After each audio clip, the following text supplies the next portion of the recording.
하나님께서 우리를 사랑하셔서 정말 억만 죄악 가운데 예수 그리스도의 은혜가 아니면 누구도 천국 갈 수가 없는데 우리를 극진히 사랑하셔서 우리 모두에게 천국을 갈 수 있는 길을 예수 그리스도로 말미암아 허락해 주셨습니다. 그래서 우리는 예수님의 은혜를 너무너무 감사하는 거예요. 예수님을 떠날 수는 없습니다. 내 목숨이 끊어질지언정 결코 예수님을 떠날 수 없고 우리는 예수님을 버릴 수 없습니다. 예수 그리스도는 영원한 왕이시고 만왕의 왕이시고 또 우리의 구세주인 것을 늘 고백합니다. 오늘 이 시간도 우리는 마음속에 굳게 고백할 수 있기를 축원합니다. 나의 모든 것을 다 잃는다고 하더라도 예수님은 영원한 나의 왕이시고 또 영원한 분입니다. 이 사실을 분명히 우리가 늘 인식해야 됩니다.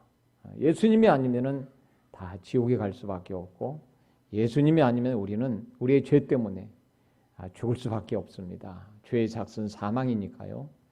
그런데 우리를 그 수많은 지구상의 수많은 사람들 가운데 저와 여러분을 선택하셔서 그 억만 죄악을 다 용서하시고 우리를 그리스도의 보혈로 다 죄사하시고 나의 죄를 대신해서 예수님 십자가에 못 박혀 돌아가신 겁니다. 예수님의 제자들은 예수님을 직접 눈으로 보았지요. 많은 제자들이 네로 황제 때에 다 순교를 당하고 복음을 전하다가 다 세상을 떠났습니다. 그래서 많은 제자들이 그때 순교를 하고 기독교인들이 많이 목숨을 잃었습니다. 그러나 기독교가 사라지지 않았습니다. 기독교는 여전히 살아있고 오늘날도 살아있는 줄 믿으시기 축원합니다. 예수님이 살아계시기 때문에 그렇습니다. 또한 도미티안 황제 때도 엄청난 핍박이 있었습니다. 그때도 기독교인들을 전부 교회를 불사르고 다 죽이기도 했습니다. 그러나 기독교는 결코 없어지지 않았습니다. 사도 요한 하나 혼자 남은 이 11명의 제자들 중에서 사도 요한 혼자 남았는데 그가 90이 다 돼서 반모섬으로 끌려가게 됩니다. 그래도 사도 요한은 믿음을 지키면서 그렇게 살았습니다. 여러분 우리는 믿음을 지킬 수 있길 축원합니다. 시시한 사람이 되면 안 돼요. 우리 블레싱교회 모든 성도님들은 그야말로 시시한 사람이 되지 말고 믿음을 지키는 그러한 믿음의 용사들이 되시기를 예수님의 이름으로 축원합니다. 주의 날에 사도 요한이 혼자서 그렇게 주의 날을 지켰다는 것을 이야기합니다. 주의 날에 귀에서 큰 음성이 들렸습니다. 그 음성이 무슨 음성이냐? 11절 말씀입니다. 1장 11절 말씀에 이르되 네가 보는 것을 두루마리에 써서 에베소, 서머나, 버가모, 두아디라, 사데, 빌라델비아, 라오디게아 등 7교회에 보내라 하는 그런 큰 음성을 듣게 돼요. 그러니까 사도 요한이 무슨 소리인가 하고 뒤를 돌아봤을 거 아닙니까? 뒤를 딱 돌아봤는데 제일 먼저 촛대가 보였습니다. 금촛대 7개가 있었습니다. 그런데 금촛대 7개를 사도 요한에게 90이 넘은 사도 요한에게 이 노사도에게 하나님은 왜 보여주셨을까요? 도대체 금촛대가 무엇인데 그것을 제일 먼저 보게 하셨을까요? 금촛대는 요한계시록 1장 20절에 7촛대는 7교회니라 라고 말씀하고 있습니다. 하나님의 관심은 교회에 있었습니다. 여러분들 우리는요 우리의 관심이 항상 나의 중심이죠. 나한테 있고 내 가정에 있고 내 자녀에 있어요. 그러나 하나님의 입장에서 보면 하나님의 관심은 하나님의 자녀들이 모여있는 하나님의 아들 딸들이 모여있는 교회에 있습니다. 7교회 7금촛대는 7교회니라 라고 말씀하고 있습니다. 하나님의 입장에서 핍박시대에 교회를 보호하시는 거예요. 그 다음에 두 번째로 딱 보여준 것이 무엇이냐? 주님의 모습입니다. 금촛대 7개 사이를 왔다 갔다 하시면서 거니시는 주님의 모습을 보여줬어요. 주님이 마치 암탉이 새끼를 보호함같이 그 7금촛대를 보호하시면서 왔다 갔다 하는 것이었습니다. 그러는데 주님의 모습을 보니까 완전히 달라진 모습인데 그 달라진 모습을 13절부터 말씀하고 있습니다. 제가 한번 읽어드리겠습니다. 촛대 사이에 인자 같은 이가, 오래간만에 보니까 정말 긴가민가 하는 거예요. 인자 같은 이라고 표현하고 있죠. 발에 끌리는 옷을 입고, 발에 끌리는 옷을 입었어요. 가슴에 금띠를 띠고, 가슴에는 금띠를 띠고 계셨습니다. 그전에는요, 금띠가 아니라 그냥 헝겊으로 쪼매는 그런 띠였어요. 그런데 14절에 보면 그의 머리와 털의 희기가 신 양털 같고, 머리털을 보니까 완전히 신 양털같이 눈같이 희다라고 말씀하고 있어요. 검은 머리가 오래간만에 이렇게 뵀더니 아니 머리가 이렇게 많이 휘어졌나, 그게 아니고 거룩하신 모습을 의미하는 거죠. 그의 눈은 불꽃 같고, 15절에 보면 그의 발은 풀무에 단련한 빛난 주석 같고, 그의 음성은 많은 물소리와 같으며, 16절에는 그의 오른손에 7별이 있고 그 입에서 좌우에 날선 검이 나오고 그 얼굴은 힘있게, 해가 힘있게 비치는 것 같더라 라고 사도 요한은 그걸 봤어요. 예수님의 모습이 완전히 달라진 모습이죠. 예수님은요, 부활하시고 승천하시고 나서는 완전히 달라지죠. 왕의 모습으로 완전히 이제는 보게 될 겁니다. 우리가 주님을 만나고 나도 그럴 거예요. 주님이 재림하시고 나면은, 아니면 우리가 천국에 가서 주님을 뵙게 되면, 갈릴리에서 어부의 그런 제자들과 함께 거니시던 그런 모습이 아니에요. 완전히 왕의 위엄을 가지신 그런 모습이에요. 그런 모습으로 주님이 보였습니다. 그러니까 사도 요한으로서는 얼마나 참 놀랐겠어요. 큰 음성도 들리지, 촛대도 금촛대도 봤지, 그 사이에 거니시는 주님이 모습이 왕의 모습인데 그 모습을 보고 사도 요한이 실신을 합니다. 그만 쓰러져요. 죽은 것 같이 정말 그렇게 쓰러집니다. 쓰러지는데 그때 주님께서 사도 요한에 직접 하시는 말씀이에요. 참 얼마나 사모하던 그런 음성인지 모르죠. 여러분 정말 좋아하는 사람이 있으면 그 음성 듣기를 좋죠? 네, 그래요. 사도 요한은 주님을 정말 사모했어요. 그 어려운 핍박 시대에도 주님을 사모하면서 주님을 생각하면서 그 어려운 고난을 다 이겼습니다. 근데 그 음성을 듣게 되는데 그 음성 3가지를 오늘 말씀드리려고 합니다. 먼저 첫 번째로는 위로의 말씀을 해주셨습니다. 위로의 말씀. 그 말씀이 17절에 기록되어 있죠. 요한은 주님의 모습을 보고 실신했는데 그가 그야말로 심신이 미약해 있었습니다. 그때 주님께서 오른손을 얹고 말씀하셨습니다. 17절 중반절에 우리 한번 같이 읽어봅니다. 시작. 그가 오른손을 얹고 내게 이르시되 두려워하지 말라. 아멘. 주님께서 사도 요한을 50년 만에 뵀어요. 그런데 처음으로 손을 얹고 하시는 말씀이 그 주님의 왕의 손이 사도 요한의 그 참 지치고 힘든 사도 요한의 어깨에다 얹으시고 두려워하지 말라라고 말씀하셨어요. 여러분 주님은요 저와 여러분을 항상 위로해 주십니다. 믿을 수 있길 축원합니다. 아무도 그를 돌봐줄 사람 없고 그야말로 혼자 외로운 사도 요한이에요. 믿음을 지키기 위해서 그가 견뎌왔어요. 그런 사도 요한에게 주님이 처음으로 하신 말씀이 두려워하지 말라. 헬라어로 포베오라는 말인데요. 포보라는 말이에요. 원어는 포베오. 그런데 이 포베오라는 말이 두렵다 하는 그런 영어도 있어요. 그렇죠? 포베오. 포비아 현상 그러잖아요. 두려워하지 말라. 하는 말씀을 하셨어요.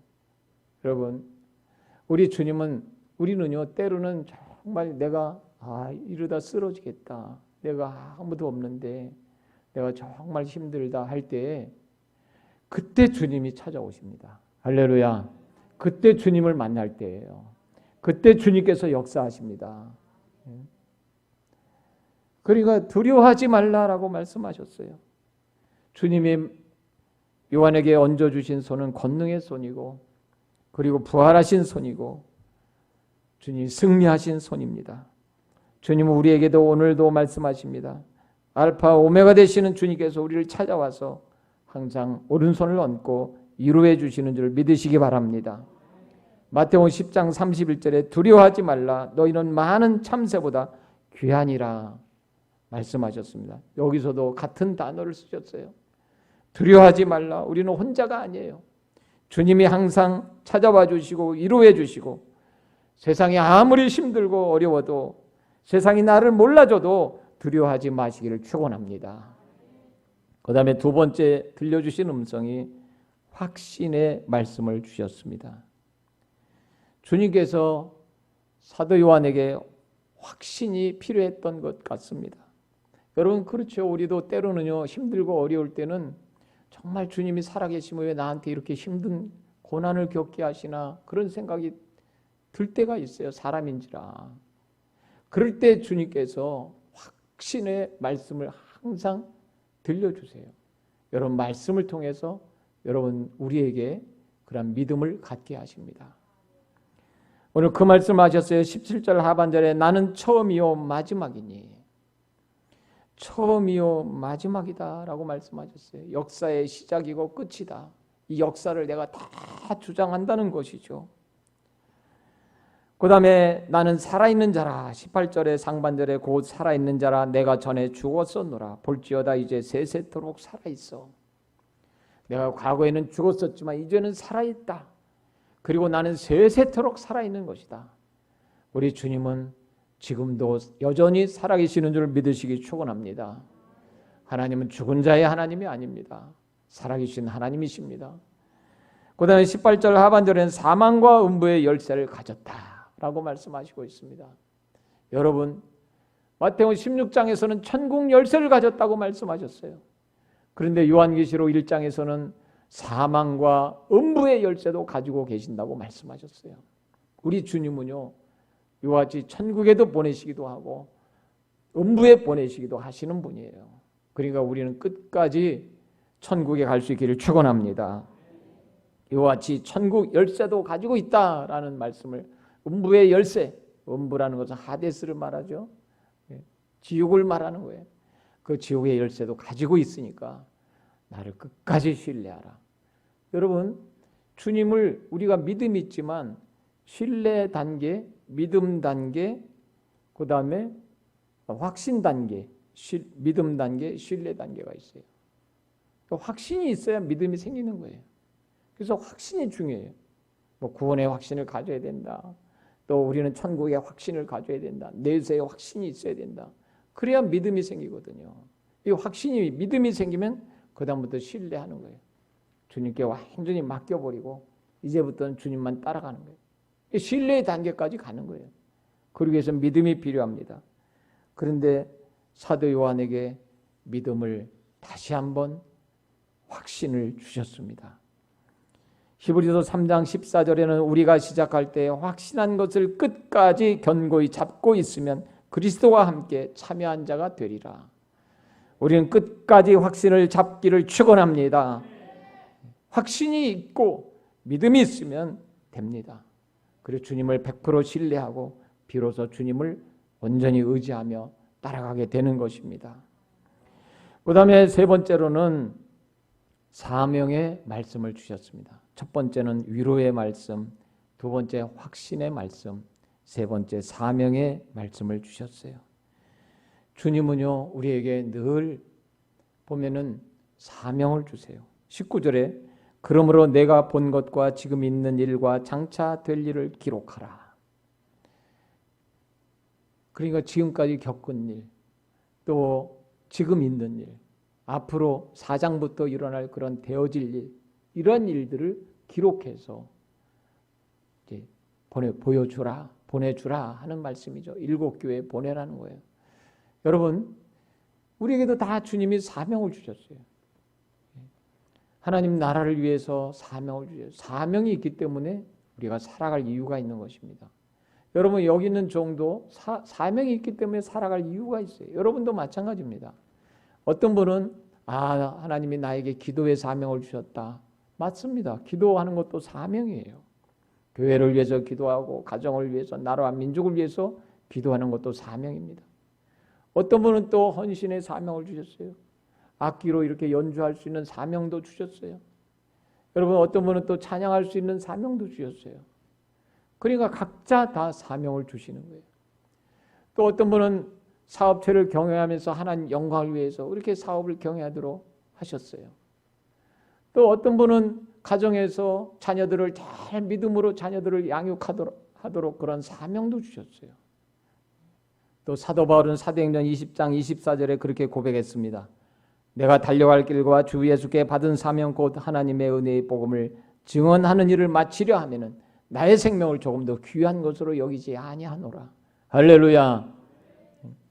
사명이 있기 때문에 또 하나님은 사명을 주시기 원하시고요.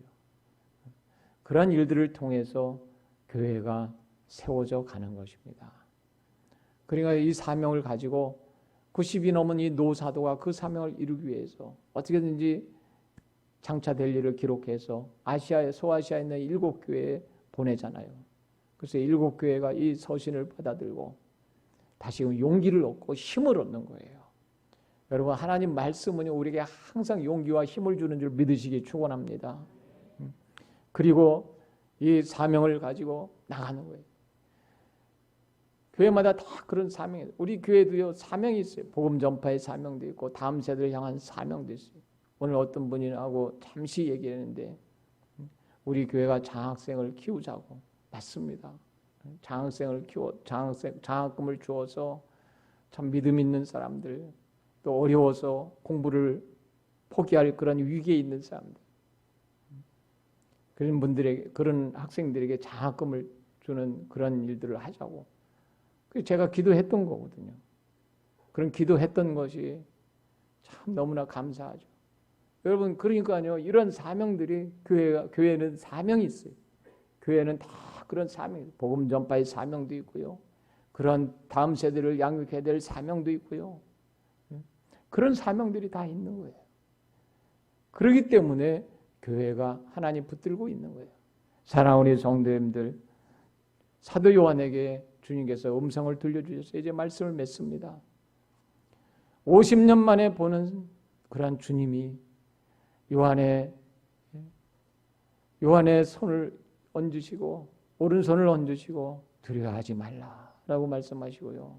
위로의 말씀을 하시고 오늘도 우리 주님은 여러분들을 위로하시는 줄 믿으시기 바랍니다. 그리고 확신의 말씀을 주셨어요. 우리는 확신을 가지고 사는 거예요. 영원한 천국, 또 주님의 죄사함의 확신, 또 그런 주님의 부활하신 확신, 이런 확신을 가지고 어려움을 이겨내는 것입니다. 그리고 또한 사명의 말씀도 주셨습니다. 우리에게 이런 말씀을 주신 이 사명을 가지고 우리는 감당하는 겁니다. 저와 여러분 잘 감당할 수 있기를 축원합니다. 이 말씀을 묵상하면서 우리 요한계시록을 잘 공부하고, 여러분들이 또 요한계시록 1번부터 5번까지는 유튜브에 보면 올라와 있으니까 여러분들이 그걸 보면서 또 앞으로도 요한계시록 말씀을 통해서 은혜를 받고 여러분들이 함께 참 주님의 나라를 위해서 헌신하는, 또 우리에게 주신 사명을 감당하는 저와 여러분이 되시기를 예수 그리스도의 이름으로 축원합니다.